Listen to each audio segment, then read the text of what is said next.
This should be the place. Let's find a spot to hide and bide our time. It's gonna come down to a fight one way or another, so let's all be careful. No need to worry. She knows her way around a fight. I'm not worried about that. What I meant is that we probably shouldn't go too hard on the enemy. After all, we still need to get information out of them.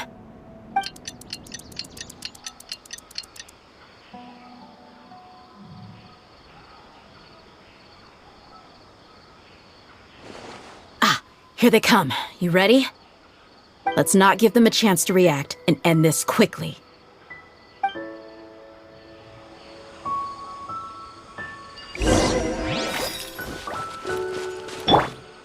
Illusion shattered!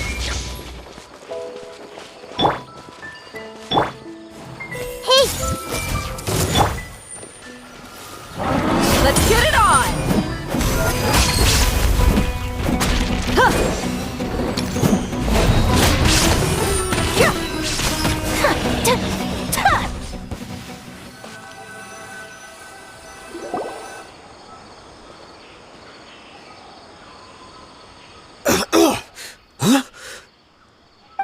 You're the Flame Main.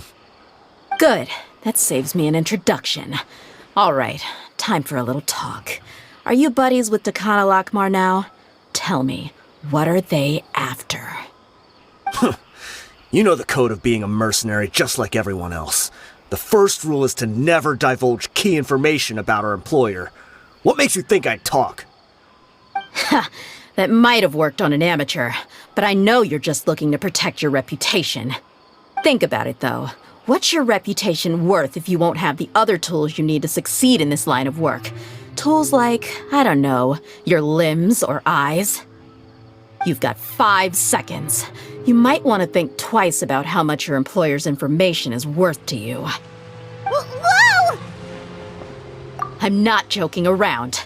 We can do this the easy way or the painful way. 2 seconds! I'll save you the trouble.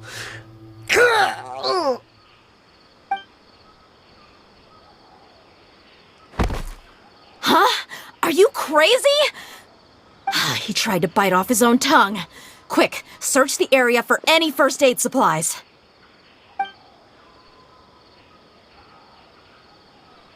I definitely didn't expect him to go that far. Thankfully, the wound wasn't too deep, and he just passed out from the pain. But why would he be so extreme? I just wanted to test his mettle. You can get a lot of mercenaries to talk just by threatening them. I didn't expect him to be willing to go through so much pain just to deny us some intel. Well, he's out cold for now. We could wait for him to wake up, but maybe it's not a good idea to interrogate him any further. What should we do? Yeah, don't worry about it. It'll be a waste of time to interrogate him again after that. He might just hurt himself again if we start asking. There are lots of goods around here. Let's search the area. Maybe we'll be able to find something. I'm really sorry.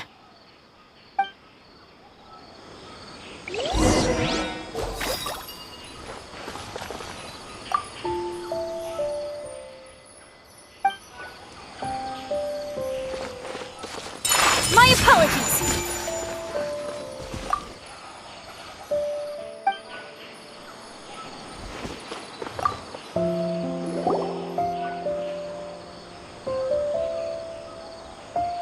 We found a piece of paper with a bunch of names on it.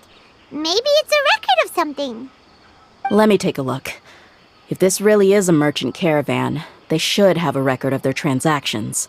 Yep. I see an entry for Dakana Lakmar right here. Kusela, Idrisi, Bashar, and Takriti. All familiar names. Dakana Lakmar has been trading for a hefty supply of food, weapons, and medicine. It seems that in the past, they used to receive some canned knowledge as well. This caravan is just one link in their logistics chain. Once in the rainforest, the caravan will exchange the looted goods for Mora, and the funds will then be passed to a specific person. That person will then pack the caravan full of necessary goods, which will then be brought right back to Dakana Lakmar. Wait, why is there no Mora value recorded for the final transaction? No value? Yeah, every transaction before the last one was marked with an exact amount of Mora, but the final one, where they paid for everything to be brought back to the desert, was simply marked as delivered. Perhaps, but they couldn't have known how much they would make off selling the loot. Do they not care about profit margins at all? Anyway, the next part's the records of the goods themselves. There are a lot of entries. Everything was probably sourced from the rainforest. Huh? What's wrong? Shazamon Homayani? Homayani? You mean Dunyarzad's family?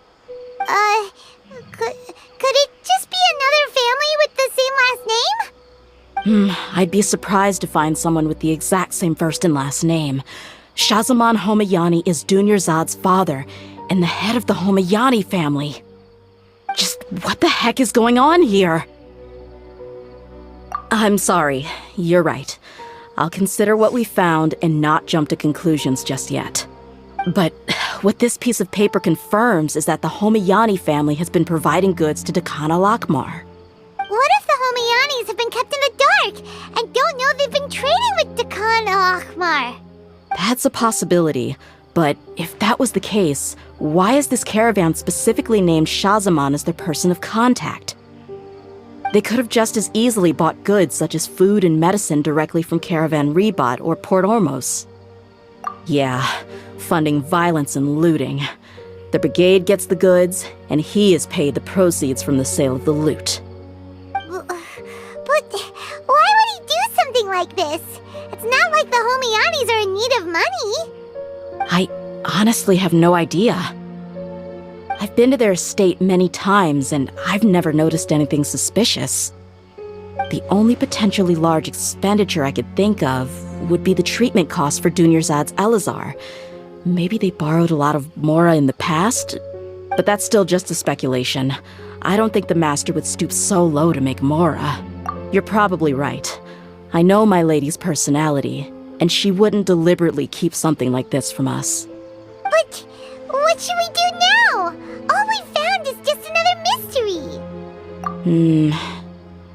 If you ask me, we already have no choice but to confront her about this. I'm not worried.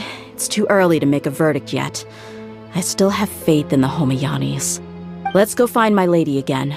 We'll tell her everything and see if she's willing to lend us her support.